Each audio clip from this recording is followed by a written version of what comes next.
આપણે કદાચ આ યુગની છેલ્લી પેઢી હશું જેને એક ભવમાં બે ભવનો અનુભવ લીધો છે. જો તમે 1950 થી 1980 વચ્ચે જન્મેલા હો તો એક યુગમાં બે યુગ જીવ્યા છો. સમજણ પડી કે? આપણે તો ગામડાની મોજ પણ માણી છે અને શહેરની હવાઈ ખાધી છે.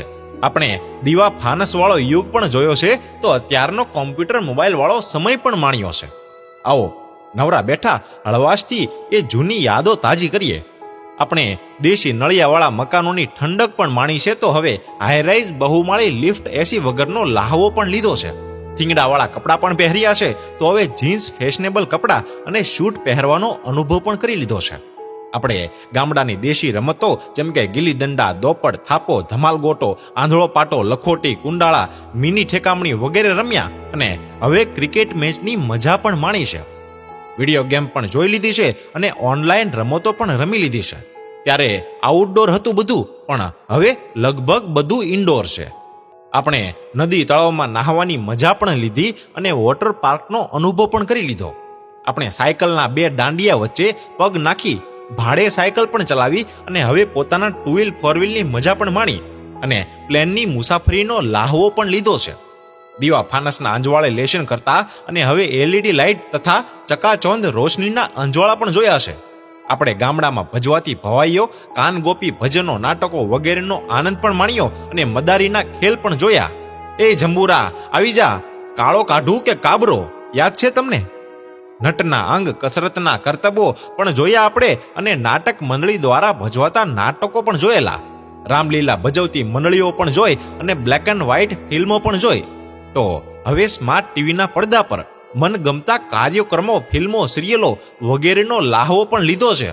આપણે ટપાલ તાર સેવાનો સમય પણ જોયો અને એમો મોકલ્યા અને છોડાવ્યા પણ ખરા. ટેલિફોન માટે બુકિંગ કરાવવું પડતું અને ઓપરેટર તમને કોલ કરીને વાત કરાવતા. આપણે ગામડામાં ગાડામાં બેસીને જાનમાં જવાનો આનંદ પણ માણી લીધો. ક્યારેક ટ્રેક્ટરમાં બેસીને તો ક્યારેક બળદગાડીમાં જાનો જોડાયેલ પણ જોઈ છે. લગ્ન પ્રસંગે યોજાતા જમણવાર માટે અગાઉ સારથમાં જવું પડતું.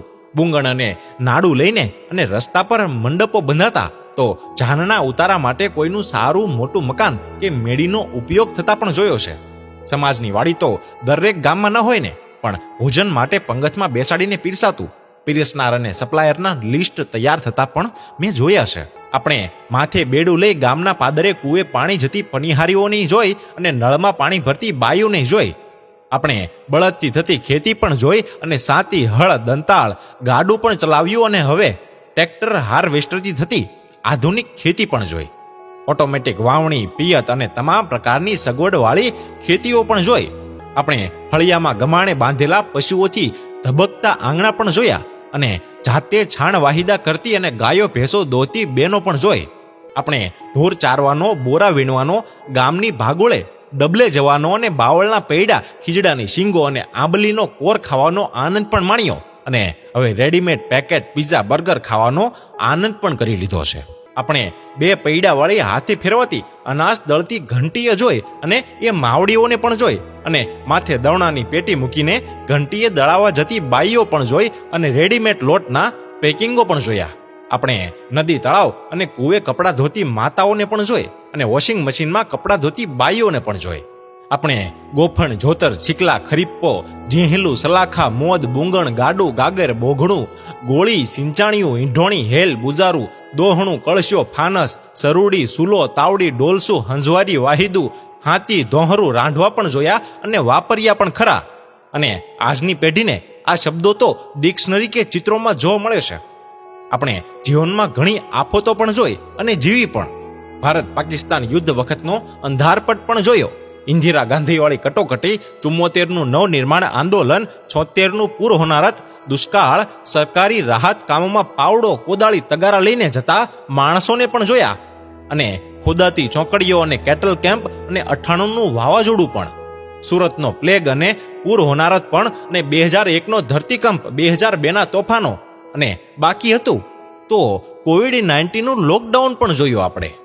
ત્યારે અછતમાં પણ આનંદ માણી શકતો અને કોઈ નહોતું તો પણ કડકડતી ભૂખ અને ઘસઘસાટ ઊંઘ હતી. આજે બધું હોવા છતાં એ બધું ક્યાં?